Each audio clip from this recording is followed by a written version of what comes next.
अस्सलामुअलैकुम, good morning Lahore and a very warm welcome. आप देख रहे हैं प्रोग्राम गुड मॉर्निंग मेरे साथ और मुझे कहते हैं सोहा अफसर। मंडे का दिन गुजारने के बाद ट्यूसडे को शुरू करते हैं हम एक नए अच्छे नोट के साथ। अब नया अच्छा नोट क्या होता है जो कि रोजाना की बुनियाद पर मैं सोच कर आती हूँ कि मैंने आपसे क्या बात करनी है, लेकिन समटाइम मैं नहीं सोचती कि मैं इस चीज़ को प्लान करूँ कि आपसे क्या बात की जाए।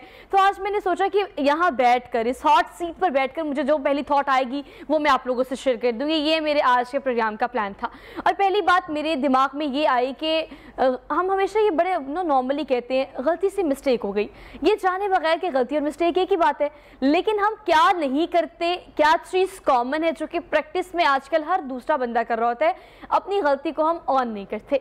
अगर मैं अपनी बात करूं तो मेरी ज़िंदगी की सबसे बड़ी गलती ये है कि मैंने ज़िंदगी में जितना भी काम किया, जिसके साथ भी किया, जिस इदारे में भी किया, जितना भी मैं एक्सपीरियंस रहा है वर्क प्लेस पे, मैं हमेशा ये चाहती हूँ कि हर चीज़ परफेक्ट हो। ये परफेक्शनिस्ट होना ये एक इतनी बड़ी बीमारी भी है, परेशानी भी है, मुश्किल भी है, जो आपको हमेशा हर पॉइंट पर बहुत ज़्यादा सफ़र कराती भी है और आप करते भी हैं, लेकिन आप इस चीज़ को रियलाइज़ नहीं करते। आप से गलती भी हो सकती है, आप समटाइम फेलियर भी हो सकते हैं, समटाइम किसी की वजह से आपको नुकसान उठाना पड़ सकता है, समटाइम कुछ भी हो सकता है। तो ये फ्लेक्सिबिलिटी थोड़ी सी अपने अंदर रखें, ये लचक अपने अंदर रखें कि ज़िंदगी में चीज़ें बिल्कुल परफेक्ट नहीं हो सकती। बल्कि मैंने एक जगह एक कोट पढ़ा था, वो भी आप लोगों से शेयर करती हूँ। कहते हैं रियलिस्टिक होना या रियल होना is more attractive and beautiful then perfect. एक चीज़ जो रियल है वो जिस तरह से है उसे उस तरह से डाइजेस्ट कर ले, एक्सेप्ट कर ले, तो मेरे ख्याल से वो आपको रियलिटी ज़्यादा अट्रैक्ट करेगी कंपैरेटिवली। आप एक चीज़ को परफेक्ट करने में दिन रात तगदो करते हैं और फिर भी वो परफेक्ट नहीं होती, क्योंकि इस दुनिया में कोई भी चीज़ परफेक्ट नहीं होती। तो इस तरह इस चीज़ को ऑन करने की कोशिश करें। मैंने तो अपनी गलती को ऑन कर दिया, आपके सामने एडमिट कर दिया कि मेरी ये गलती है, जिस पर मैंने अब काम करना शुरू कर दिया। कई हद तक मैंने काम भी कर लिया है, लेकिन आप अपनी कौन सी गलती ऐसी है जो कि मुसलसल करते चले जा रहे हैं लेकिन आप उसे ऑन नहीं कर रहे। अपनी गलती मानना सीखिए, ज़िंदगी आसान हो जाएगी।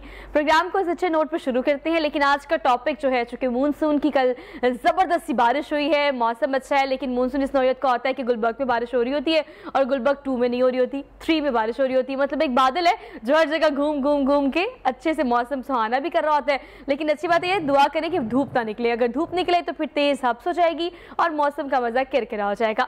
तो हम मौसम की मुनासबत से बात कर लेते हैं अपने स्किन की, क्योंकि स्किन रूटीन अगर मैं अपनी बात करूं तो रोज़ाना की बुनियाद पर सुबह सुबह जब हम उठते हैं और नाश्ता करते हैं तो हमारे स्किन का ब्रेकफास्ट ये होता है कि हम ढेर सारा मेकअप इसके ऊपर थोप देते हैं। तो फिर सोचो इसका क्या असर होता होगा।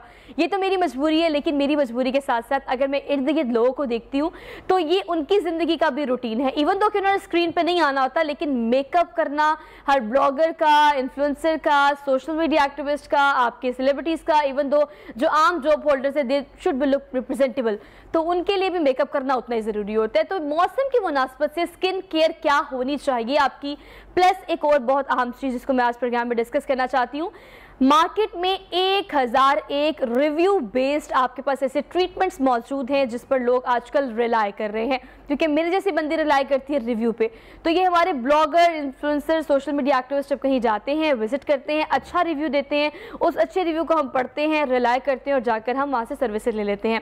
अब ये क्रेडिबिलिटी क्या है, रिलायबिलिटी क्या है? अगर बहुत बड़ी बड़ी मशीन्स की बात करें, हाइड्रा की, PRP की, हेयर ट्रीटमेंट की, XYZ, तो ये सारे तरीके इलाज और आपके बालों को बेहतर करने के, फेस को बेहतर करने के मौजूद है। लेकिन क्या इसके लिए कोई सर्टिफिकेशन की ज़रूरत है? क्या इस किस्म के ट्रीटमेंट के लिए आपको क्या चीज़ें कीप इन माइंड रख के कहीं से भी सर्विसेज लेनी चाहिए? इस पर हम डिटेल में बात करेंगे। मेरे साथ जो पैनल मौजूद है उनका तारुफ आपसे करा देती हूँ। They have expertise in their on kind of field. Doctor Sarfaraz हमारे साथ मौजूद हैं, ये एस्थेटिक्स स्पेशलिस्ट हैं। डिटेल में हम इनसे जानने की कोशिश करेंगे कि आपने क्या गलती कर ली और उसको मान जाए और दोबारा वो गलती ना करे, और कहाँ जाना आपको चाहिए, ये इनसे जानेंगे। अस्सलाम वालेकुम sir. How are you sir? Fine sir, thank you so much for being here, good to see you. उनके बिल्कुल साथ तशरीफ रखते हैं डॉक्टर फैसल, इन्हें कहते हैं। बहुत दफ़ा मेरे शो में आप इन्हें देख चुके हैं। ऑन एंड ऑफ इनका टाइम निकाल के इनको आने के लिए हम जिद करते हैं कि आप आ जाएं, लोगों को आपकी वॉइस एडवाइस की बड़ी ज़रूरत है। ये हर्बलिस्ट है plus health and beauty consultant है। तो आज ढेर सारी आपकी कंसल्टेशन जो है वो मैं इनसे लूँगी, ताकि आप लोगों को इस प्रोग्राम के थ्रू कोई ना कोई प्रोडक्टिविटी और फ़ायदा ज़रूर हो। अस्सलाम वालेकुम डॉक्टर फैसल। वालेकुम अस्सलाम। कैसे हैं? अल्हम्दुलिल्लाह ठीक ठाक। Thank you so much for being here, very good morning to you. और आपको गुड मॉर्निंग करने के फौरन बाद इस मौसम में पहला सवाल मेरा यही होना चाहिए कि सुबह सुबह उठकर आपकी पहली रूटीन स्किन केयर की या हेयर ट्रीटमेंट की क्या होनी चाहिए? डॉक्टर साहब आपसे आगाज़ कर लेते हैं। मानसून का मौसम है और लाहौर शहर और पाकिस्तान तो बड़ा मुस्तफ़ीद है इस चीज़ से कि हम हर किस्म का मौसम देखते हैं और बड़ा इंजॉय भी करते हैं क्योंकि हम लाहौरी हैं। लेकिन स्किन केयर की रूटीन में आपको क्या लगता है इस किस्म के मौसम में सुबह उठ के सबसे पहले स्किन को किस किस्म का ट्रीटमेंट देना चाहिए? देखिए, सबसे जो आपने बात शुरू की एंड से, बेसिकली इससे पीछे हम जाएं तो सबसे अच्छी बात यह है कि आपकी नींद अच्छी होनी चाहिए। बेसिक रूटीन आपकी नींद अच्छी है, सुबह उठेंगे तो आप डेफिनेटली फ्रेश उठेंगे, आपका फेस भी फ्रेश होगा, आपकी स्किन भी फ्रेश होगी। सबसे उठें और अच्छी बात है अगर नमाज पढ़ सकते हैं तो ज़रूर पढ़ें और वुज़ू से सारे जो स्किन की डेड लेयर है वो उतरेंगी। उसके बाद आप उसको अच्छी तरह वॉश करें प्लेन वाटर से और उसके बाद अच्छा सा कोई लुब्रिकेंट ज़रूर यूज़ करें। और उसके बाद अगर आपने स्पेशली फ़ीमेल्स के लिए अगर उन्होंने काम करना होता है किचन में तो अच्छा सा जो बहुत आउट क्लास ना हो, दरमियाना भी ना हो, अच्छा सा जो आपको सूट करता है वो एक सन ब्लॉक ज़रूर यूज़ करें किचन में काम करने से पहले भी, okay, to protect your skin from heat. Exactly. और वो रूटीन में हम ये समझते हैं कि हमने बाहर सनलाइट में जाना है तो हम सनलाइट अच्छा। लेकिन यूजुअली जब हम किचन में जाते हैं तो बहुत सारी ख़वातीन हमारे पास आती हैं तो उनके ये वाला एरिया अच्छा खासा डार्क हुआ होता है, बर्न हुआ होता है। तो ये कहती हैं डॉक्टर साहब हम कहीं भी नहीं जाती लेकिन फिर भी ये हो रहा होता है। तो प्रैक्टिकली स्पीकिंग वो किचन में काम करती हैं सुबह उठ के और उसकी वजह से वो आस्ता आस्ता उनकी स्किन रफ और डेड होना शुरू होती है। अच्छा, मतलब हम अगर ये कहें कि आप सन ब्लॉक के बजाय इसको रिप्लेस कर दें हीट ब्लॉक से तो कंपैरेटिवली ये एक अच्छा आपको समझाने के लिए एक आम फहम गुफ्तगू में बड़ा हो सकता है कि आप इस चीज़ को समझें कि आप बाहर जाएंगे तो सन ब्लॉक यूज़ करेंगे, दैट इज़ समथिंग एल्स, वो तो आपको प्रोटेक्शन देगा आपकी सन हीट से। लेकिन अगर आप किचन में हैं, आप काम कर रहे हैं, आप किसी ऐसी जगह पे जा रहे हैं जहाँ पे आपको लगता है कि हीट ज़्यादा होगी, फॉर एग्जांपल बाज़ लोग ऐसी जगहों पर काम भी करते हैं, तो ये हीट ब्लॉकेज के लिए भी सन ब्लॉक उतना ही ज़्यादा ज़रूरी है। बट ऑल दो आज मैंने ये बात नहीं की, डॉक्टर साहब ने फ़ौरन ये बात कर दी। हमेशा मैं आप लोग को फोर्स करती हूँ इस बात पे कि काइंडली सुबह टाइम से उठा करें। ये रूटीन इतनी अच्छी है, इतनी प्यारी है कि एक दफ़ा आप इसके यूज्ड हो जाएंगे तो ज़िंदगी में सो नहीं सकेंगे। छुट्टी वाले दिन भी डॉक्टर साहब मुझसे 8 बजे से ज़्यादा नहीं सोया जाता, बहुत भी एक्सट्रीम जाऊँ तो 8 बजे से ज़्यादा नहीं सोया जाता।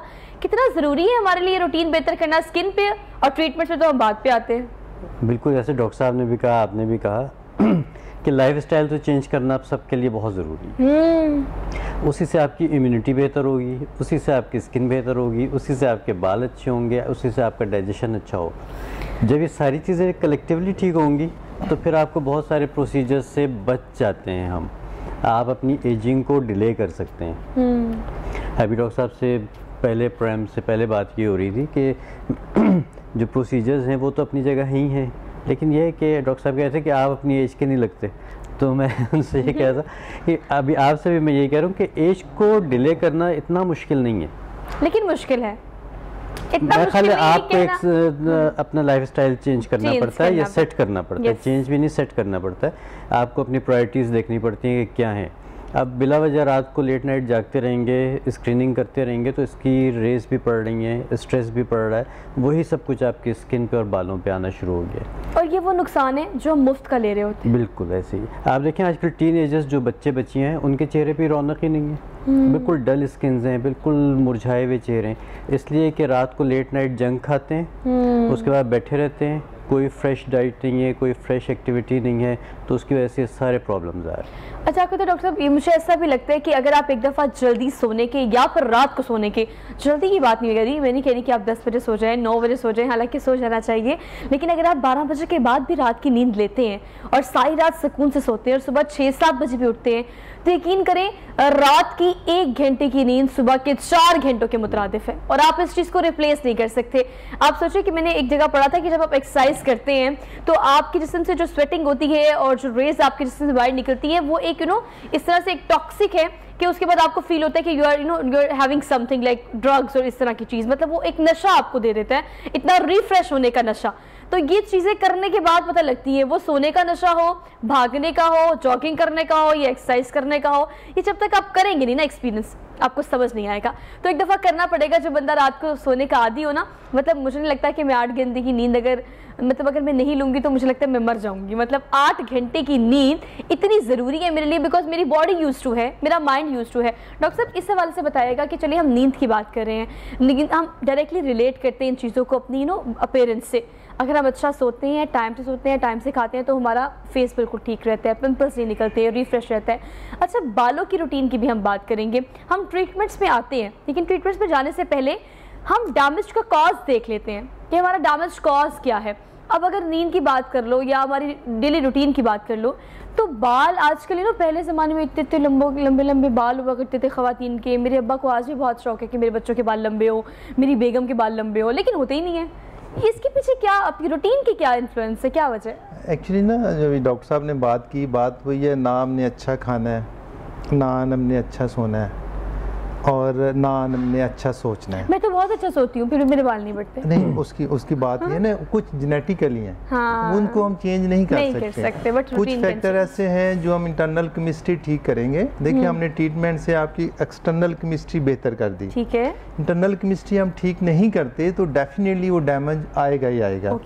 जैसे उसमें अच्छी नींद है, उस दौरान क्या होगा कि आपकी टोटल जो बॉडी में डैमेज हुआ है पूरे दिन का, और अल्लाह ताला ने उसको रिपेयर करना है, ठीक। और वो आप वाली बात जो अर्ली आवर्स की स्लीप है, उसमें सर्टन हार्मोन्स हैं, वो जब निकलते हैं तो आपकी पूरी बॉडी को अच्छा रिपेयर मिलता है। आप 10 बजे सो जाते हैं, और उसमें आपकी हेयर भी रिपेयर हो रहे होते हैं, आपकी स्किन भी होती है, आपकी इंटरनल इम्यूनिटी भी स्ट्रांग होती है। आप सब उठते हैं तो आपकी हर चीज़ फ्रेश होती है। और उसके लिए फिर आपकी अच्छी डाइट, टाइम पे खाना, टाइम पे सोना, फ्लूइड इनटेक आपका बहुत अच्छा होना चाहिए। उससे अगर आप देखिए, हमारे पास पेशेंट आते हैं तो इतनी अच्छे खासे खाते पीते होते हैं, लेकिन उसकी स्किन ऐसे लगती है जैसे ये कहीं झोंपड़ी में रहते हैं, इनको कभी कोई खाया भी है नहीं। खाते क्या है, that is a question mark. Yes, और कब खाते हैं ये भी कब। मैं 12 बजे 2 बजे उठी थी, नाश्ता किया मैंने थोड़ा सा, तो डॉक्टर साहब उसके बाद दिल नहीं करता। डेफिनेटली दिल नहीं करेगा जब अपने आप सिस्टम को रेगुलराइज नहीं करेंगे। और उसके लिए जो आपने बात की कि हम अपनी चीज़ों को रीवैम्प करें, रीएडजस्ट करें, तो वही चीज़ों में रहते हुए आपकी सारी चीज़ें बेहतर, स्किन भी बेहतर होगी, आपकी लुक भी अच्छी होगी, आपके बाल भी अच्छे होंगे, बाल नहीं गिरेंगे। लोग कहते हैं डॉक्टर साहब हमारा ट्रीटमेंट कर दें बस बाल सीधे हो जाएं। मैं कहता हूँ हमारा काम सिर्फ 20% है, 80% आपका काम है। जब तक आप नहीं करेंगे हमारे रिजल्ट नहीं मिलेंगे आपको। उसमें वही बार बार बातें हैं जो अपनी इम्यूनिटी बेहतर करनी है। मुझे याद है, मुझे जिम छोड़े हुए वाकई महीना 1.5 हो गया मसरूफियत। मैं जब अपने जॉगर चेंज करता हूं तो I feel change in my body. Exactly, even a initiative to walk toward. Yes yes. तो उसमें वो कहते हैं कि ऐसे हार्मोन्स, केमिकल निकलते हैं जो आपके स्पिरिचुअल, फिजिकल और इमोशनल तीनों लेवल पे आपको रिलैक्सेशन देते हैं। Yes yes. और आप देखें कि जितने गोल्फर्स हैं, गोल्फ खेलने वाले हैं या जिम जाने वाले हैं, ये सॉफ्ट स्पोकन होंगे, उनको गुस्सा कम आएगा, कम रिएक्टिव होंगे, और बॉडी में आम लाइफ में बहुत पॉजिटिव होंगे। तो रीज़न बीइंग कि उनकी वो चीज़, वो कहते हैं कि जितना खाया अगर वही हजम हो गया तो वही आपके लिए बेहतरीन है। ज़रूरी नहीं आपने एक्स्ट्रा विटामिन्स लेने हैं, अमीनो एसिड लेने हैं, एंटीऑक्सीडेंट्स लेने हैं। भाई जो खा रहे हो उसको अडॉप्ट तो कर लो, उसको डाइजेस्ट तो कर लो। अच्छा देखिए, इन बातों का अंदाज़ा ना मैंने आपसे पहले ही कहा है कि अगर आप देखें ना कि आप इन चीज़ों को यूज टू जो लोग होते हैं, they can't live without all these things. तो अगर गोल्फ की बात करें, एक्सरसाइज की बात करें, आप किसी भी XYZ ऐसी आदत की जो कि एक्स्ट्रा करिकुलर एक्टिविटीज़ में भी आता है, प्लस वर्कआउट में आता है, तो वो लोग उसके बगैर नहीं रह सकते। लेकिन हम सोचते हैं कि इस चीज़ का यूज टू अपनी बॉडी को कैसे किया जाए। अगर आपकी बॉडी यूज टू होगी, आप emotionally, mentally, physically automatically connect होते जाएंगे उस चीज़ से। लेकिन हमें इस चीज़ को रियलाइजेशन तब तक नहीं हो सकती जब तक हम वहाँ पर स्विच नहीं करेंगे। अब ज़रा हमने चूँकि घर से शुरू किया है, बल्कि शुरू से शुरू किया है, तो हम ग्रेजुअली चीज़ों को लेके चलते हैं। डॉक्टर फैसल ये बताएगा कि इस हवाले से हमने बात कर ली, चले रूटीन बेहतर करें, ये तो ज्ञान आप भी देते हैं अपने आने वाले कस्टमर्स को। मैं भी शो में रोज़ाना की बुनियाद पर ये कह रही होती हूँ, लेकिन ये करना इन्होंने है और अपनी मर्जी से करना है। सेकेंडली हम चले घर की तरफ चलते हैं। अब घर का किचन जो है, मुझे लगता है it's a solution for everything. मुझे ऐसा लगता है। You are right. मैं मुझे कोई मसला होता है ना तो मैं बहुत कम कोई दवाई लेती हूँ। मैं बहुत कम कोई मसला मसाइल हो, वो पेट का हो, सर दर्द का हो, एक्सपाइजी हो, बालों का हो, फेस का हो, मैं घर में करती हूँ। एक छोटा सा टोटका भी आप लोगों से बातों बातों में शेयर कर लेती हूँ। कोई पिंपल हल्का सा निकलने लगता है ना तो मैं लहसुन लेती हूँ और उसको हाफ करती हूँ और उसको यहाँ पे उसका पेस्ट लगा लेती हूँ और सुबह तक वो नहीं निकलता। ट्रस्ट मी, नहीं निकलता। आप भी ट्राई करें। अच्छा, अभी किचन पे कर लेते हैं डॉक्टर फैसल। किचन में ऑलमोस्ट हर चीज़ का सोल्यूशन है, वो बालों का हो, क्योंकि आप हेल्थ एंड ब्यूटी कंसल्टेंट है, तो किचन में और घर के टोटके जैसे अम्मा दादी नानी के टोटके होते हैं, उससे किस तरह से स्किन और अपने बालों को बेहतर किया जा सकता है? मेरा ख्याल है कि पूरी तरह 110%। ओके, ठीक है, क्योंकि उसमें आपके पास इतनी चीज़ें हैं, इतनी वैरायटी है, इतना मवाद है कि आप अपने बालों को भी बचा सकते हैं, स्किन को भी बचा सकते हैं। अब रूटीन की तो हम बात कर चुके, अब हम आ जाते हैं कि एक्सटर्नली बहरहाल कुछ ना कुछ करना पड़ता है। ठीक है, अब रूटीन जिन लोगों की बहुत अच्छी भी है उनकी भी स्किन ख़राब होती है, वो भी उनके भी बाल ख़राब होते हैं, तो बहरहाल आपको केयर तो करनी है। अब वो केयर क्या हो सकती है? 3 चीज़ें तो सभी आपको बताते हैं, क्लींजिंग, टोनिंग एंड मॉइस्चराइजिंग। ठीक है, ये क्लींजिंग, टोनिंग और मॉइस्चराइजिंग जो उनसे, ये आप ज़रूरी नहीं कि बहुत महंगे कॉस्मेटिक्स लेके आएँ और उनके साथ आप करें। जो आपके किचन की चीज़ें हैं आप उनसे कर सकते हैं।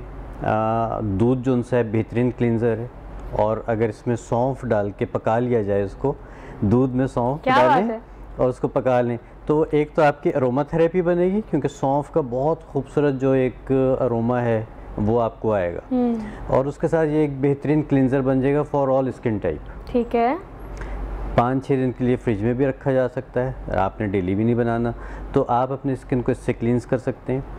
उसके बाद फिर रात को आप जैसे मेकअप जो लोग करते हैं पूरा दिन, डॉक्टर साहब ने कहा कि सन ब्लॉक लगाएं। मेरे पास बहुत सारे ऐसे लोग आते हैं जो कहते हैं सर हम अफोर्ड ही नहीं कर सकते। ठीक है, अफोर्डेबिलिटी एक बहुत बड़ा मसला है। Yes sir. ठीक है, तो उनके लिए फिर क्या किया जाए? उनके लिए बहुत आसान हल है कि एलोवेरा की जेल निकालें, उसमें अर्क़े गुलाब मिक्स करें और उसको शेक करके मिक्स करके रख लें। सन ब्लॉक की जगह आप घर में इसका इस्तेमाल कर सकते हैं किचन जाने से पहले। हमने सिर्फ क्या करना होता है कि स्किन के और हीट के दरमियान एक बैरियर बनाना है। ठीक है, एलोवेरा और अर्क़े गुलाब एक बहुत अच्छा बैरियर इतना बना देता है कि आपको हीट उसकी प्रॉब्लम नहीं देगी, डैमेज नहीं करेगी। रात के टाइम पे कोकोनट ऑयल या आलमंड ऑयल, इसका अपवर्ड डायरेक्शन में आप मसाज करें, आपका बेहतरीन एंटी एजिंग भी है, आपकी बेहतरीन क्लींजिंग भी हो जाती है और आपकी स्किन बहुत अच्छी मॉइस्चराइज भी हो जाती है, फ्रेश हो जाती है। तो ये छोटी छोटी सी चीज़ें भी अगर करते रहें रूटीन में, तो फिर आपको कहीं महंगे प्रोसीजर्स की तरफ जाने की ज़रूरत नहीं पड़ती। हाँ, जब पड़ जाए तो ऑब्वियसली फिर वो एक ऑप्शन है कि आप वहाँ तक ज़रूर जा सकते हैं। दूसरी एक चीज़ ज़रूर मैं और ऐड करूँगा कि हम लोगों ने सोशल मीडिया ने भी और मीडिया ने भी, इवन अब घरेलू बच्चियां जो उनसी हैं वो भी कॉम्प्लेक्शन के लिए इतनी कॉम्प्लेक्स्ड हो गई हैं कि हमें गोरा रंग चाहिए, हमें तीखी नाक चाहिए, हमें ऐसी आईब्रोज चाहिए, हमें ऐसे लिप्स चाहिए। ये एक तरह की एडिक्शन हो गई है। अभी आप बात कर रही थी अच्छी चीज़ों की एडिक्शन, ये नेगेटिव एडिक्शन कि आप, हर शख्स चाहता है कि मैं उस फला मॉडल जैसे बन जाऊँ, फॉल्स आई लैशेस लग जाएँ। क्यों? आपने शुरू में एक बात की थी एक्सेप्टेंस की। सबसे पहले आप एक्सेप्ट कीजिए कि अल्लाह ताला ने आपको जो बनाया है वो अल्लाह ताला ने आपको बेहतरीन बनाया, the way you are। ठीक है, अल्लाह ने किसी वजह से आपको इस तरह का बनाया है। अब अगर आप उसमें अमेंडमेंट्स करते रहेंगे तो कहीं ना कहीं लेटर स्टेज पे जाके आपको प्रॉब्लम ज़रूर हो जाए। डेफिनेटली होगी, ये हम रियलाइज़ नहीं करते। ये हम रियलाइज़ नहीं करते, हम वक्ती खूबसूरती को देख रहे होते हैं कि हो ये हो गया ये हो, लेकिन उसके लॉन्ग टर्म इफेक्ट्स ये होते हैं। पिछले दिनों में एक आर्टिकल देख रहा था, उस पर यूट्यूब पर देख रहा था, एक खातून है, उन्होंने अपने आप को बारबी डॉल जैसा बनवाया है और उन्होंने कितनी मल्टीपल सर्जरीज करवाई हैं, और अब प्रॉब्लम ये है कि वो ना उठ सकती हैं, ना बैठ सकती हैं, ना कुछ कर सकती हैं। मतलब ये चीज़ें बाद में इतनी लेवल पे जाके ये कॉस्मेटिक सर्जरीज आपको प्रॉब्लम देती हैं। बट यस, थोड़ी बहुत जो हल्की फुल्की टचिंग जिसको हम कहते हैं वो करवाने में कोई इतना मुज़ायक़ा नहीं होता। अच्छा, बहरहाल देखिए आपने बड़ी खूबसूरत बात की। अगर हम थोड़ा सा आगे बढ़े और स्टेप फॉरवर्ड करें तो डैमेज इज़ डन। अगर आपने ये चीज़ कर ली है, if you are done with all these kind of treatments जो कि आपने देखे हैं, जिसमें आपने नाक ठीक करानी है, आईब्रोज परमानेंट करानी है, जिसमें बहुत सारे प्रोसीजर्स हैं। अब ये प्रोसीजर्स मार्केट में हैं, डॉक्टर्स इन्हें यूज़ कर रहे हैं, कस्टमर्स आकर अवेल कर रहे हैं सर्विसेज, ये सब कुछ हो रहा है। ये आपको भी पता है, ये मुझे भी पता है, लेकिन आपने किस पॉइंट पर आकर इस चीज़ को अवेल करना है, ये एक क्वेश्चन मार्क है। अगर यंग बच्चियाँ ये चाहती हैं कि अब दीपिका पादुकोण की तरह लगे, करीना कपूर की तरह आपका फेस हो, और XYZ जो मॉडल्स हमारी हैं, जो जिन्हें हम रोल मॉडल्स कंसीडर करते हैं, जो कि मॉडलिंग के तौर पर, लेकिन अब आपने देखना ये है कि किस एज में जाके आपको इस चीज़ की ज़रूरत है। अगर एंटी एजिंग की बात की जाए तो ठीक है, एक स्पेसिफिक एज के बाद अगर कोई चीज़ मसाइल कर रही है, कोई मसला पैदा कर रही है, तो उसको ठीक किया जा सकता है। डॉक्टर साहब, इस पर चले हम आ जाते हैं अब फाइनली प्रोसीजर्स पर, क्योंकि बड़े अच्छे से डॉक्टर फैसल ने इस चीज़ को एलेबोरेट किया कि इन सबसे बचने के लिए घर का किचन आपका वाहिद सोल्यूशन है जो कि आप अवेल कर सकते हैं। बट फॉर एग्जाम्पल, अगर बाजू का डैमेज बड़े ज़्यादा होते हैं, आपकी छाइयाँ बहुत ज़्यादा होती हैं, फेस के कुछ रिंकल्स, बड़े सारे ऐसे प्रॉब्लम होते हैं जिनका कोई सोल्यूशन देसी नहीं निकल रहा होता, लेकिन अब अगर हमने जाना है तो क्या एज होनी चाहिए? आपकी कंसिडरेशन इस हवाले से क्या है? अगर एंटी एजिंग की बात की जाए, बालों की बात की जाए, PRP की बात की जाए या हाइड्रा की बात की जाए, किस एज के बाद you need all these treatments in your life? अच्छा, इसमें ना बहुत ही अच्छा क्वेश्चन किया और लोगों की कन्फ्यूजन होती है। अच्छा, इसमें जो डॉक्टर साहब ने बात की कि हमने हीट और आपकी स्किन के दरमियान बैरियर देना है, जो हम ट्रीटमेंट से कर रहे हैं वो भी एक तरह का बैरियर ही है, और हम उसको कहते हैं anti ageing and regenerative treatments. ठीक है, कि एज की वजह से जो चेंजेस आ रही हैं हमने उसको डिले करना है, ख़त्म नहीं कर सकते हम, मुमकिन नहीं है, आपको भी पता है। तो रूटीन में एक पॉइंट ऐड करूँगा, जो अपना ये ब्लॉक्स वगैरह लगाती हैं, ये किचन में जाने से एटलीस्ट 20 मिनट्स पहले अप्लाई करें, तब वो आपकी स्किन के ऊपर इफेक्टिव होगा। इसी तरह बाहर निकलना है तो 20 मिनट्स पहले लगा लें, ताकि वो एक बैरियर पूरा आएगा, अदरवाइज उसका फ़ायदा नहीं है। नंबर 3, आपने पूछा कि हम किस लेवल पे वो ट्रीटमेंट्स कराएं। मिनिमम एज आपकी जो है 20 इयर्स के बाद वो चेंजेस आनी शुरू हो जाती हैं, और स्पेशली वो बात वही है, फूड, नींद और सारी लैक ऑफ एक्सरसाइज।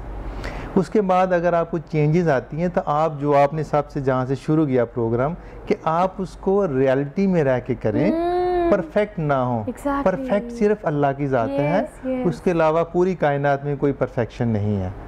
और उसमें आपने रियल टाइम में रहते हुए, हम देखें हम यहाँ पे दाग धब्बे हैं तो हम उनको कहते हैं कि हम इनको मिनिमाइज कर देंगे, हम इसको खत्म नहीं कर सकते, क्योंकि आपकी एज बढ़ रही है, आपको चेंजेस आनी है। हम वो चेंजेस जो 40 साल में आनी है, हम उसको रोक लेंगे कि वो 30 साल की आप लुक लगे, लेकिन ये नहीं हो सकता कि आप परमानेंटली 30 साल की हो। तो उसके लिए वो इनिशियल स्टेप वही है, जब आपको चेंजेस आती हैं आप डेफिनेटली डॉक्टर से कंसर्न रहें, साथ आपने जो हमने पहले वाला स्टेप डिस्कस किया वो सारे फॉलो करते रहें, उससे जो चेंजेस हैं फर्दर डिले हो जाएंगी, और आपके जो प्रोसीजर के इफ़ेक्ट्स हैं वो मैनी टाइम्स मल्टीप्लाई हो जाएंगे। उसमें जब जैसे आपने पूछा हाइड्रा फेशियल्स हैं, हाइड्रा फेशियल में अब मुख्तलिफ पार्लर्स में हो रहा है, और वो उनके जो अनएक्सपीरियंस्ड लोग हैं वो कर रहे हैं। अच्छा, हमारे पास पेशेंट आते हैं तो हमें ये पूरी जो ब्लड वेसल्स हैं नज़र आ रही होती हैं, हम पूछते हैं क्या है, वो बताते हैं जी हमने फ़लाँ से हाइड्रा कराया, फ़लाँ से कराया, तो उनकी स्किन इतनी थिन हो चुकी होती है। रीज़न अनएक्सपीरियंस्ड लोग होते हैं। नंबर 2, ब्लीचिंग और स्टीरॉइड का पेस्ट बना के यूज़ करते हैं, और उसके साथ वो अच्छी तरह स्किन को वो टाइम देते हैं, तो ये तो 5-6 मिनट लगाया नहीं वे, उसके बाद वो उसमें पता नहीं लोकल सीरम बना के क्या क्या यूज़ करते हैं, और अल्टीमेटली वो स्किन बहुत ज़्यादा डैमेज हो चुकी होती है।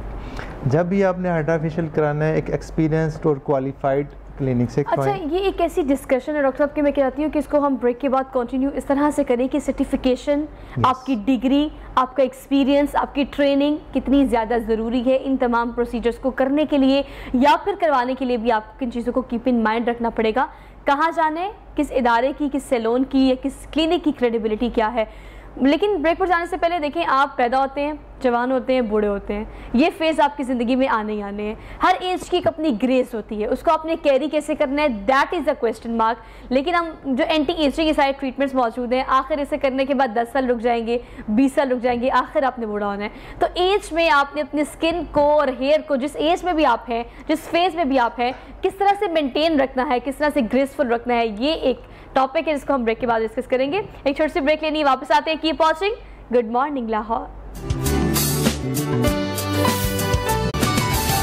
वेलकम बैक नाजरीन, एक बार फिर से आप सब देखने वालों को वेरी गुड मॉर्निंग, सुबह बखैर। उम्मीद है कि आपने सुबह सुबह उठकर अपने दिन का आगाज़ कर दिया होगा, क्योंकि आज बिला वजह वैसे इस मौसम में नींद बहुत आती है। मौसम बड़ा अच्छा है, गर्मी नहीं है, तो आपका दिल करते आप सोते रहे। मेरे लिए बहुत मुश्किल था आज उठ के सुबह आना, तैयार होना, ये शो करना, लेकिन मुझे तो करना पड़ा बिकॉज मेरा काम है। तो सुबह सुबह उठे, अगर आप उठेंगे तो मौसम एंजॉय कर सकेंगे, वरना जब तक आप उठेंगे तब तक धूप निकल आएगी। तो मौसम को एंजॉय करने के लिए you have to wake up early in the morning. लेकिन आज चूंकि मानसून है और मानसून के मौसम में बारिश भी है, और बारिश से घर के बड़े सारे मसाइल हो जाते हैं। कभी फ्यूज़ उड़ जाता है, कभी सीवरेज का मसला हो जाता है, कभी XYZ छोटे छोटे काम निकल आते हैं बारिश के साथ। तो मेरे पास है आपके लिए सोल्यूशन क्या है? मिस्टर माहिर जो है उसकी जो एप्लीकेशन है वो आप मोबाइल में करें डाउनलोड। और वैसे मैं बेसिक्स कामों की बात कर रही हूँ, वो सेंट्री का काम हो गया, वो इलेक्ट्रिसिटी का काम हो गया, XYZ। इसके अलावा छोटे छोटे काम भी, अगर आपके सोफ़ा सेट अब मौजूद है, अगर आपको लगता है कि कोई मसला हो गया है, टेबल कहीं से टूट गया है, उसका कोई मसला हो गया, कारपेंटर भी आपके घर आ सकता है, शीट्स चेंज करानी है और व्हाटसोएवर कर्टन्स के काम कराने हैं। मैं तो बेसिक्स की बात कर रही हूँ, लेकिन छोटे छोटे काम भी जो आप करवाना चाहते हैं उसके लिए आपको हर एक दुकान पर जाके आपकी सर्विसेज के लिए मजदूर तलाश करने की ज़रूरत नहीं है। मिस्टर माहिर की एप्लीकेशन को आप डाउनलोड करें और वहाँ पर जाएं, सिलेक्ट करें क्या आपका काम है। उस काम से कंसर्न लोग बड़ी तादाद में वहाँ पर अवेलेबल है। आपको इस एप्लीकेशन के थ्रू हर सर्विस आपके घर में डोर स्टेप पे मिलेगी। तो मिस्टर माहिर की एप्लीकेशन डाउनलोड करने के बाद, सर्विसेज लेने के बाद मुझसे भी रिव्यू ज़रूर शेयर कीजिएगा। अब हम घर की बात कर रहे हैं और हम घर पर रह के अपनी स्किन केयर की बात कर रहे हैं, लेकिन अल्टीमेटली अब हमें लगना ये शुरू हो गया है कि बाहर जाएंगे तो इसका सोल्यूशन मिलेगा। ब्रेक में हमारा प्रोग्राम कैरी ऑन था, हम इस तरह से डिस्कशन कर रहे थे कि क्या रिलायबिलिटी है। कोई इंपोर्ट अगर मशीन की जाती है, वो PRP की हो, वो हाइड्रा की हो या XYZ एस्थेटिक्स की हो, व्हाटसोएवर, अगर इंपोर्ट की जा रही है तो किन क्रेडिबिलिटीज़ पर आपको इजाज़त मिल रही है कि आप इंपोर्ट करके यहाँ पर लोगों की स्किन को जलाएं या स्किन का ट्रीटमेंट करें व्हाटसोएवर।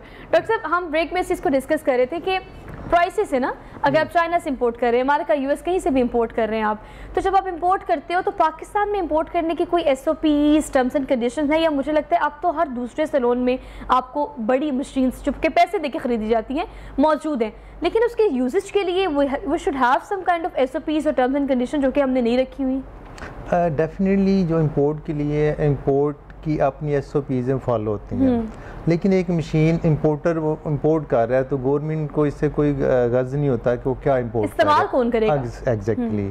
अब जिसने आगे इस्तेमाल करना है उसके लिए फिर हेल्थ कमीशन वाले हैं, वो उसको फॉलो करते हैं कि उसके लिए सर्टन SOPs हैं कि उसके पास एस्थेटिक का सर्टिफिकेशन होना चाहिए, डिप्लोमाज होने चाहिए, उसकी ट्रेनिंग होनी चाहिए और फिर कंटिन्यूस ट्रेनिंग होनी चाहिए कि उसके अंदर नई इनोवेशंस क्या आ रही है और अगर वो आ रही हैं वो अडॉप्ट कर रहे हैं कि नहीं। एक बंदा वो पहले ही पुरानी लेज़र लेके बैठा हुआ है जो आज से 60 साल पहले इन्वेंट हुई, और आज का जो लेज़र है there is hell of difference. उसमें इतनी एप्लीकेशंस हैं कि हम सोच भी नहीं सकते कि हम इतना आगे जा चुके हुए हैं। तो उसके लिए कुछ, जैसे मैं बात कर रहा था हाइड्रा फेशियल की, तो उसमें 50,000 की भी हाइड्रा फेशियल अवेलेबल है, उसमें 30 लाख की भी हाइड्रा फेशियल अवेलेबल है। तो डेफिनेटली टेक्नोलॉजी चेंज होती है तो उसकी फिर कास्ट भी बढ़ती है। तो कास्ट लोग बियर नहीं करते, वो कहते हैं जी वहाँ पे तो 5,000 का हाइड्रा सस्ता हो रहा है, तो आए होते हैं वो 50 लाख की गाड़ी पे, लेकिन वो कहते हैं जी हमने 5,000 वाला करवाना है, तो 5,000 वाली चीज़ें भी फिर वही देते हैं। exactly. अगर वो आपको 15,000 की चीज़ें दे रहे हैं, 15-20,000 में कर रहे हैं, तो डेफिनेटली वो सारे प्रोटोकॉल जो मेडिकेटेड होगा, जिसमें एक्सफोलिएशन होगी, जिसमें क्लिनजिंग होगी, जिसमें हाइड्रेशन होगी, आपकी स्किन टाइप को एनालाइज करके वो पहले स्किन 3D एनालाइजर के साथ आपको एनालाइज करते हैं, फिर बताते हैं कि आपके लिए क्या क्या चीज़ें ज़रूरी हैं। ठीक है। 3 स्टेप में, पहला स्टेप मैंने कितनी देर करना है, किस लेवल पे करना है, दूसरा स्टेप मैंने करना है नहीं करना, कितनी देर के लिए करना है, इसी तरह तीसरा, फिर मैं उसको हाइड्रेशन कितनी देनी है, फिर मैंने पोस्ट उसको जो लो इंटेंसिटी लेज़र लाइट्स हैं उसकी थेरेपी LED मैंने कितनी देनी है, और उसके बाद मैंने मास्क यूज़ करना है नहीं करना। फिर ये है कि पोस्ट हाइड्रा हमने उसको क्या देना है। रूटीन के जो हाइड्राज हो रहे हैं उसमें अब नई चीज़ आ गई, हाइड्रा विद डर्माब्रेयंस, माइक्रो लेवल पे आपकी स्किन को अपग्रेड भी करती है और साथ उसकी एक्सफोलिएशन भी कर रही होती है। तो ये नई टेक्निक्स हैं, इसके लिए आपको कंटिन्यूस एजुकेशन की ज़रूरत होती है, उसमें बहुत सारे सर्टिफिकेशन कोर्सेज हैं, वो आप लेते हैं, अपने आप को अपडेट करते हैं और वही सर्विसेज आगे डिलीवर करते हैं। इस तरह मैं एक नई चीज़ आपसे शेयर करूं कि जो आगे हम एंटी एजिंग या रीजनरेटिव ट्रीटमेंट्स में स्टेम सेल ट्रीटमेंट्स आ रही हैं, उसमें अब इंसानों ने एक ऐसा जीन्स भी डिटेक्ट कर लिया जो कि हमारी एज को कंट्रोल करता है। यस, अगर उसको हम हाल्ट कर देते हैं, रोक देते हैं, तो आपकी एज बढ़ती नहीं या बहुत स्लो बढ़ती है। आपकी जो फिज़िकल एज है वो एक ख़ास लेवल पे रुक जाती है और आपकी जो फिज़िकल डेथ है वो भी मिनिमाइज हो जाती है। ये इस हद तक इंसान आगे जा चुका हुआ है। तो तभी मुमकिन है जब आप इन चीज़ों को फॉलो करेंगे। और इसके बाद आपने पूछा पीआरपी का, पीआरपी रूटीन की लोग कर रहे हैं, लेकिन उसमें देखना ये है कि वो कौन सी ट्यूब्स यूज़ कर रहे हैं, कौन सी मशीन यूज़ कर रहे हैं जिस पे वो पीआरपी तैयार करते हैं। अब पीआरपी तैयार करने वाली मशीन 50,000 की भी है, वो आपकी मशीन 10 लाख की भी है। अब उसमें जो पीआरपी रूटीन का है, अब उसमें नई चीज़ आ गई, that is PRF, platter rich fibrin. अब उससे लेटेस्ट क्या है पीआरजीएफ, प्लेटर रिच ग्रोथ फैक्टर। उसमें से वो एग्जैक्ट वो ग्रोथ फैक्टर ही एक्सट्रैक्ट करती है जो हमारी स्किन, फेस के लिए या हेयर फॉल के लिए ज़रूरी है। तो वो चीज़ें तो डेफिनेटली अवेलेबल हैं। अब आपको इल्म, आपको भी इंफॉर्मेशन, जैसे आपने बात की कि आप खुद देखें कि क्या चीज़ें, आया एक डॉक्टर साहब बैठे हैं, उनकी क्वालिफिकेशन क्या है, उनका एक्सपीरियंस क्या है, बाकी जो वो इंस्ट्रूमेंट्स लेके बैठे हुए हैं आया वो रिलायबल हैं। आप उनसे पूछें कि सारी कौन सी टेक्नोलॉजी है जो आप लेजर की यूज कर रहे हैं। From where you got this all training sessions जिसकी बेस पर आप ये कर रहे हैं। आपको पता है आपने बड़ी टेक्निकलिटीज को बड़े अच्छे से एलैबोरेट की है, लेकिन इसकी मिसाल ऐसे है कि मैं रिलेट कर देती हूँ।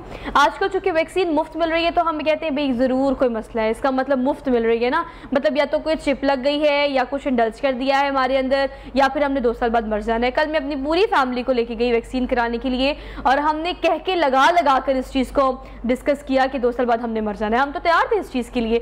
मतलब ये अफवाह कहाँ से उड़ी है, कहाँ से ड्राइव हुई है? अगर आप कभी उस बंदे का पता लगाने की कोशिश करें तो सिरे से आपको वो बंदा मिलता ही नहीं है जिसने ये अफवाह उड़ाई है। तो इन अफवाहों पे कान ना धरे। लेकिन हमारी सोच ऐसी हो गई है, एक चीज़ कम पैसों में मिल रही है, अल्टीमेटली मुफ्त मिल रही है, तो हमें लगता है कि वो रिलायबल नहीं है। लेकिन कुछ चीज़ों में हमें इस फॉर्मूले को थोड़ा सा आगे पीछे करना पड़ता है। अगर एक चीज़ आपको 5,000 में अवेलेबल है तो आप देखिए कि उसके इंस्ट्रूमेंट्स क्या है, उसका किस तरह से यूज़ किया जा रहा है, आपको उसके फ़ायदे क्या होंगे, प्लस उसके नुकसानात भी कीप इन माइंड रखकर ही आपको ये ट्रीटमेंट कराना पड़ेगा। अगर आप किसी अच्छे कंसल्ट क्लिनिक पर जाते हैं तो ये काम कंसल्टेशन के बगैर आपको मेरे ख्याल से करना ही नहीं चाहिए। डॉक्टर साहब बहुत ज़रूरी है कंसल्टेशन। आप रिव्यू भी पढ़ लेते हैं क्योंकि आजकल आप 20,000 30,000 दे के अच्छा रिव्यू करा लेते हैं, रिव्यू का भी मसला नहीं होता। पहले मैं रिव्यू पर रिलाई करती थी, अब मैं इस चीज़ पर भी रिलाई नहीं करती। अब आप बीइंग एन कंसल्टेंट आप क्या सजेस्ट करते हैं कि कंसल्टेशन के बाद ही आपको इस चीज़ से जाना चाहिए बनिस्बत ये कि आप यूट्यूब पे या इंस्टाग्राम पे किसी बंदे को देख लें और वो काम करा रहा और उसको देख के आप फैसला कर लें कि मैंने भी ये कराने की मेरी भी स्किन टाइप के लिए? बिल्कुल ऐसी। और जो ब्लॉगर्स हैं जो रिव्यूज़ कर रहे हैं, अनफॉर्चुनेटली उनको उस चीज़ का पता ही नहीं है कि वो रिव्यू किस चीज़ का कर रहे हैं। बस उनको एक अच्छा रिज़ल्ट मिला, उन्होंने बता दिया, उन्होंने एक क्रीम ली, उसका रिव्यू कर दिया, लोगों ने उस क्रीम का इस्तेमाल शुरू कर दिया। बिल्कुल ऐसे ही है। उनको खुद नहीं पता कि वो किस चीज़ का रिव्यू कर रहे हैं, ना वो फार्मासिस्ट हैं, ना वो डॉक्टर हैं, ना वो कंसल्टेंट हैं, कुछ भी नहीं है। लेकिन वो रिव्यूज़ दिए जा रहे हैं और लोग उनको फॉलो किए जा रहे हैं। 2-3 दिन पहले मेरी भतीजी और भांजी मुझे कही थी, चाचू फलां ब्लॉगर से जो है ना अपना रिव्यू करवाएं। मैंने कहा क्यों करवाओ? मतलब जिस खातून को खुद नहीं पता कि क्या चीज़ है, वो हर दूसरी चीज़ के रिव्यू कर रही हैं, उनके मिलियंस में फॉलोअर्स हैं, तो आप क्या क्रेडिबिलिटी एक्सपेक्ट करते हैं कि वो किस तरह की चीज़ों को लेकर रिव्यू कर रही हैं? प्लस मुझे जो एक एलिमेंट लगता है, आप इसको ज़रा फोकस कीजिएगा, they don't have experience yet. Yes, उस चीज़ का एक्सपीरियंस उन्होंने किया ही नहीं है, रिव्यू ऑन दैट रिव्यू दे रहे हैं। अब जैसे डॉक्टर साहब बात कर रहे हैं, देखिए आजकल अनफॉर्चुनेटली डॉक्टर साहब माजरत के साथ कि डॉक्टर्स ने एस्थेटिक्स क्लिनिक्स बना लिए, खुद बैठे हुए हैं वो सीट के ऊपर और उन्हें टेक्नीशियंस रखे हुए हैं। ठीक है, टेक्नीशियंस उनसे वो काम कर रहे हैं। अब उनको ना आपके फेस के एनाटॉमी का पता है, ना उनको ये पता है कि कितनी स्किन डीप आपने इंजेक्ट करना है, क्या चीज़ करनी है, लेकिन उनको बस बेसिक बताया हुआ है कि ये इंजेक्शन फ़र्ज़ कीजिए बोटॉक्स है कि इस तरह आपने लगाना है। अगर वो गलत लग जाता है, बोटॉक्स या कोई भी फिलर गलत लग जाता है, तो टेम्प्रेरी तो आपको प्रॉब्लम देगा ना कि आप डी शेप हो सकते हैं। बेशक वो रिवर्सेबल है, बेशक वो 2 महीने 3 महीने बाद ठीक हो जाएगा, लेकिन आपको प्रॉब्लम तो दिया। तो डॉक्टर्स को ये चाहिए कि डॉक्टर से वाली ट्रीटमेंट्स खुद करें, जिन्होंने सीखा हुआ है, जिनको पूरी एनाटॉमी बॉडी की पता है, फेस की पता है, वो ये प्रोसीजर्स करेंगे तो शायद डैमेजेस कम से कम हो जाएंगे। नई टेक्नोलॉजी को इस्तेमाल करने में कोई हर्ज नहीं है। यकीनन जैसे जैसे एडवांसमेंट्स होती हैं आपको जाना पड़ता है आगे, लेकिन उसके साथ साथ आपको क्रेडिबिलिटी ज़रूर चेक करनी चाहिए। दूसरी बात ये कि आप ये सारी ट्रीटमेंट्स करवा लीजिए, उसके बावजूद भी डॉक्टर साहब भी एग्री करेंगे कि आपको मेंटेनेंस हर हालत में करनी है। ऐसा नहीं है कि आपने एक दफ़ा PRP करवा लिया, सेशंस कंप्लीट करवा लिए, उसके बाद आपने ज़िंदगी भर का सर्टिफिकेट ले लिया कि अब मैं कभी स्किन ख़राब नहीं होगी। ऐसा कुछ नहीं होता, आपको मेंटेनेंस मुस्तकिल करनी पड़ती है। अच्छा, मेंटेनेंस के लिए क्या किया जा सकता है कि PRP के सेशंस हो गए, उसके बाद मेंटेनेंस के लिए फिर अगेन वही कि आप नेचुरल कॉस्मेटिक्स यूज़ कर सकते हैं, ऑर्गेनिक कॉस्मेटिक्स यूज़ कर सकते हैं। ज़रूरी नहीं कि आप महंगी साइट पे जाएं, आपने मेंटेन ज़रूर करना है। अभी आप बात कर रही थी कि आपके बाल लंबे नहीं होते या इस तरह के प्रॉब्लम्स हैं। बाल हर चीज़ का एक लाइफ स्पैन है ना, बाल ने गिरना भी है, बाल ने टूटना भी है, बाल ने ख़त्म भी होना है। मकसद उसका क्या होता है, हम जो ऑयलिंग करवाते हैं, सीरम्स लगवाते हैं या PRP होती है, जो भी चीज़ें हैं कि आपके वो बाल हेल्दी रहें, जो हैं वो हेल्दी रहें, लंबे अरसे तक चलें, या जो गिर गए हैं वो दोबारा से आपके आ जाएँ नेचुरली। रीग्रोथ बहुत मुश्किल काम है, स्पेशली आदमियों के लिए तो बहुत ही मुश्किल काम है, ख़वातीन में फिर भी रीग्रोथ बेहतर होती है। ठीक है। तो इस तरह से जो मेंटेनेंस फेज़ है आपका, वो आपने हर हालत में जारी और सारी रखना है। चाहे आपने जो मर्ज़ी ट्रीटमेंट ले ली, उसके बाद आपने अपनी स्किन को और बालों को अगर मेंटेन नहीं किया तो आप 6 महीने, साल, 1.5 साल के बाद दोबारा उसी जगह पे खड़े होंगे जहाँ से आपने स्टार्ट लिया। बिल्कुल ऐसे ही है। तो इन चीज़ों को सबको नज़र में रखते हुए, अब तो लोग इतने इंटेलिजेंट हैं कि वो आके हमसे बाकायदा सवाल करते हैं कि डॉक्टर साहब ये इस तरह से वहाँ पे हुआ था तो आप क्यों नहीं कर रहे। उनको कन्विंस करना मुश्किल हो जाता है कभी कभी क्योंकि जो गूगल आंटी हैं या गूगल अंकल हैं, जो भी हैं, उन्होंने इतना प्रॉब्लम क्रिएट किया हुआ है कि लोग पढ़ के आ जाते हैं। अब मेरा 22 साल का अल्हम्दुलिल्लाह एक्सपीरियंस है, क्लिनिकल एक्सपीरियंस। डॉक्टर साहब का माशाल्लाह अपना बहुत बड़ा एक्सपीरियंस होगा, जितने भी बैठे हुए। तो कंसल्टेशन जो उनसी है, उसके बगैर आपने कुछ नहीं करना, तब कुछ भी नहीं करना। आपने कोई छोटा से छोटा प्रोसीजर भी करवाना है तो आपने प्रॉपर किसी डॉक्टर के पास जाना है। एक दफ़ा फ़ीस ही पे करनी है ना, किसी बड़े नुकसान से तो बेहतर है कि आप 2000-3000 फीस पे करें, प्रॉपर कंसल्टेशन लें और उसके बाद आप अपनी ट्रीटमेंट करा लें। अच्छा डॉक्टर साहब, आप कंसल्टेशन की बात कर रहे हैं तो ठीक है, you know it's a kind of regular checkup कि आप एक चीज़ का रेगुलर चेकअप कराते हैं, नॉर्मली किसी के पास जाते हैं, उसको फी देते हैं, अपनी सेहत को लेके, अपनी फेस को लेके और अपने बालों को लेके आप कंसल्टेशन करते हो। लेकिन मेरा एक क्वेश्चन ये भी है मेरे पूरे पैनल से कि आप जब किसी डॉक्टर के पास जा रहे हैं, for example just for the sake of कि उसको अपने प्रोफेशन के साथ, अपनी डॉक्टरशिप के साथ उसको ऑनेस्ट होना है, लेकिन ये कि आपके पास एक कस्टमर आ गया, you have to avail that customer. आपने सिर्फ उसको कन्विंस कर लेना है, भाई तुम ये मत कराओ, ये करा लो, ये मत कराओ, ये करा लो, ये नहीं कराना तो ये करा लो। मतलब हमने एक कस्टमर को अवेल करना ही करना है। You need to be honest with your profession, right sir. आप देखिए, आपके पास कोई पेशेंट आएगा, उसको नहीं ज़रूरत, तो आप एक दफ़ा से कहेंगे बेटा अगर आपको नहीं ज़रूरत तो मत कराओ, आपको क्या ज़रूरत है कि मुझे तो पैसे आपसे नहीं तो किसी और से मिल जाएंगे।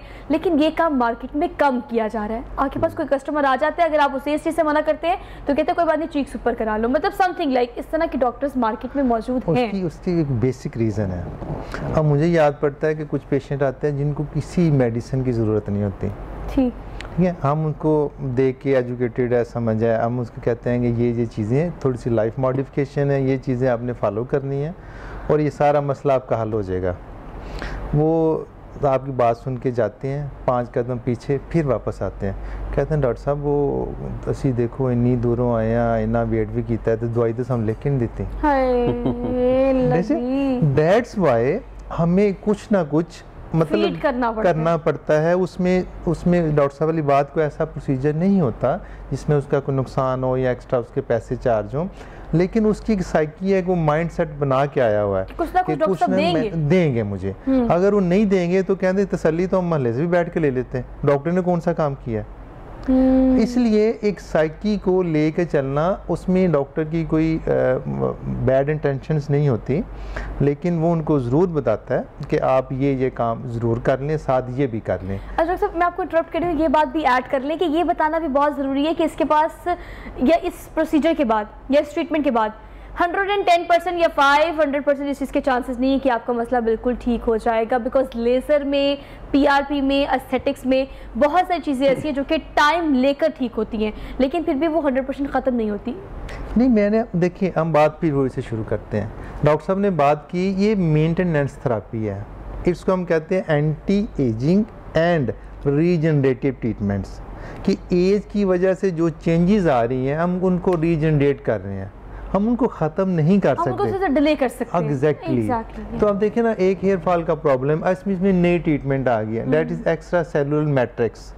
वो हम आपके जो पे क्लाइंट होता है उसके सर के बाल सर्टन वो लेते हैं सैंपल्स, उसको हम ख़ास मशीन में प्रोसेस करके स्टेम सेल तैयार करते हैं और उसके ही साल में इंजेक्ट कर देते हैं। वो साल में 2 साल बाद, 3 साल बाद एक प्रोसेस करवाना पड़ता है और उसके जो बहुत सारे सेल्स हैं वो रीजनरेट भी फॉलिकल कर जाते हैं और एयर की ग्रोथ भी बहुत बेहतर हो जाती है। लेकिन लोग, एक तो इसका पता नहीं ट्रीटमेंट्स का, नई ट्रीटमेंट है, और दूसरा लोग समझते हैं कि हम आए हैं, हमें कोई मैजिक दे दें, जो हम ब्रेक में बात कर रहे थे कि हम सारी चीज़ें फटाफट ठीक हो जाएं। देयर इज़ नो ऐसी चीज़ लाइक दिस।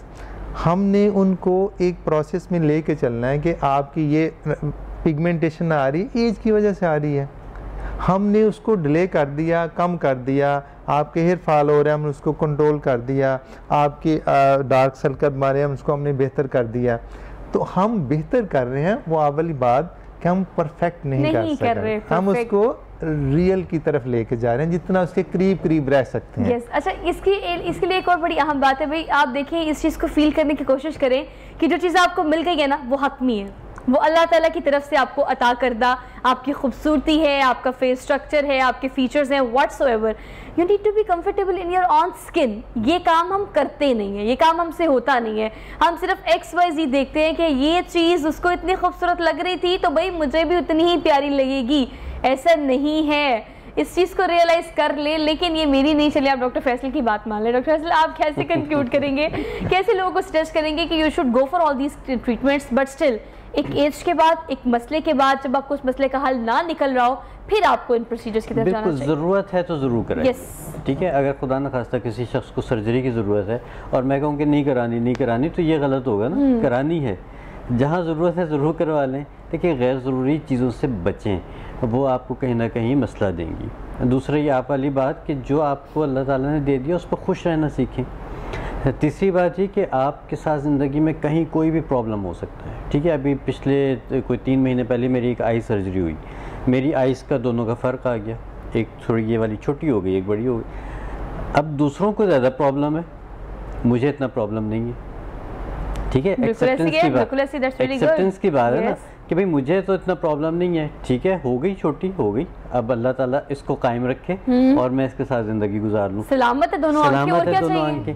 अब हल्का फुल्का अगर स्वेलिंग की वजह से या किसी वजह से वो छोटी बड़ी लगती है तो मुझे इसमें कॉम्प्लेक्स में नहीं आना चाहिए। मुझे अपने अंदर, देखें, आपको क्या चीज़ें कॉन्फिडेंस देती हैं, शक्ल ज़रूर देती होगी, लेकिन आपकी एजुकेशन, आपका कैरेक्टर, आपकी फैमिली बैकग्राउंड, आपका ब्रॉटअप, अगर ये सब चीज़ें आपके साथ मौजूद हैं, आपकी फैमिली सपोर्ट आपके साथ मौजूद है, तो आप किसी भी डिसेबिलिटी तक की मैं बात कर रहा हूँ कि आप उससे भी गुजर सकते हैं। तो ये हल्के फुल्के जो आपके नज़र में नुक्स हैं, दूसरे की नज़र में नुक्स नहीं है। देखें, अल्लाह ताला ने हर एक की पसंद अलग बनाई है। मुझे कोई और चेहरा पसंद आएगा, डॉक्टर साहब को कोई और चेहरा, आपको कोई, तो ये अल्लाह ताला की वैरायटी है ना।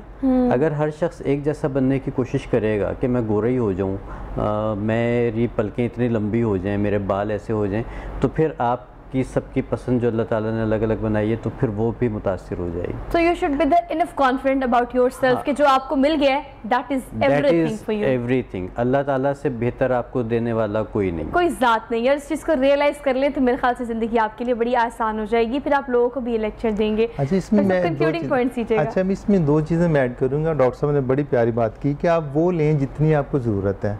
अब कुछ चीज़ें ऐसी हैं जिनके लिए डेफिनेट ट्रीटमेंट ज़रूरी है। मसलन जैसे फीमेल में स्ट्रेस यूरिनरी इनकॉन्टिनेंस है, 40 के करीब जाके उनकी परमानेंट प्रॉब्लम रहती है, प्रेगनेंसीज हुई, लोअर एब्डोमेन वीक हो गया, उसमें कफ से, स्नीजिंग से, हल्की सी टेंशन से कपड़े वेट हो जाते हैं, तो उसकी रूटीन में मेडिकल सर्जरी में कोई ट्रीटमेंट नहीं है। तो उसके लिए फोटोना लेज़र में एक बहुत ही अच्छी ट्रीटमेंट है, जिसके साथ 2 से 3 ट्रीटमेंट ऑलमोस्ट उनका प्रॉब्लम ख़त्म हो जाता है। really good. ये उसकी ज़रूरत है, ठीक है। अगर हम बाकी चीज़ों की तरफ आते हैं तो वो जितनी जिसको अल्लाह ने दिया है उसके हिसाब से अपने आप को बेहतर करे। अल्लाह ताला, वो एक आयत है कि अल्लाह ताला खूबसूरत है और ख़ूबसूरती को पसंद फरमाता है। खूबसूरती रहना, अपने आप को मेंटेन रखना इंसान का बुनियादी हक है, उस पर डेफिनेटली इन्वेस्ट करें, अपने ऊपर करें, अपने इन्वायरमेंट पे करें, अपने जो हमारे, हम सिर्फ बात करते हैं एस्थेटिक्स की, जो डॉक्टर साहब ने बात की, हम करेक्टर एस्थेटिक्स की बात नहीं करते, जो कि इतना स्ट्रॉन्ग होना चाहिए कि आपकी जो फेस की लुक है वो इंटरनल करेक्टर से ही बनती है। तो इसके लिए हम एक नया कंसेप्ट मैंने शुरू किया है, that is happy marital life. इसमें मैंने बहुत सारा काम किया है, जिसमें हम देख रहे हैं कि दिन ब दिन डे 1 से लेके 6 मंथ तक फीमेल क्लेम कर रही हैं डिवोर्स के लिए। जब हम उनको बिठा के पूछते हैं, उनके दरमियान कोई रीज़न नहीं होती, हम लेके आ रहे हैं उनको हैप्पी मैरिटल लाइफ में। एक बहुत बड़ा हमारा पैनल बन रहा है, जिसमें हम उनकी फिज़िकल, एथिकल और स्पिरिचुअल रिलेशनशिप को हम स्ट्रॉन्ग करेंगे। That's really good. और उसको हम कंसेप्ट देंगे कि आप किस तरह अपने आप को दोबारा रीवैम्प अपने रिलेशनशिप कर सकते हैं। That is basically ethics. जो हम बात करते हैं एस्थेटिक की, वो आपकी करेक्टर बिल्डिंग है, आपके रिलेशनशिप है। मैं उनको कहता हूँ आपके रियल जो एस्थेटिक सेंस है आपकी, आप उनको लेके आए। आपने बड़ी खूबसूरत बात की आपने कि आप करेक्टर एस्थेटिक्स की बात क्यों नहीं करते। आपको मैंने प्रोग्राम के आगाज़ में कहा, कंक्लूडिंग में एक बार फिर से मैं आपको सिर्फ ये बात बता दूं कि आपका जो रियलिस्टिक होना है, real is more beautiful then perfect. आप जिस चीज़ की परफेक्ट की तगदों में लगी है, ज़रा उस तगदों से निकले, जो आपको मिल गया है उसे चैरिश करें, उसे कैच करें। वो आपका बैकग्राउंड, आपके पेरेंट्स, आपकी फैमिली, आपका काम, जो भी चीज़ें आपके इर्द गिर्द हैं, वो एक ब्लेसिंग है। उसे कैच करें और खुश रहें। इसी थॉट के साथ अपनी मेज़बान सोहा अफजल को दीजिए इजाज़त। इंशाल्लाह आपसे मुलाकात होगी कल। अपना बहुत सारा ख्याल रखिएगा और कोविड-19 की वजह से प्रिकॉशंस ज़रूर कीजिएगा। अल्लाह हाफ़िज़।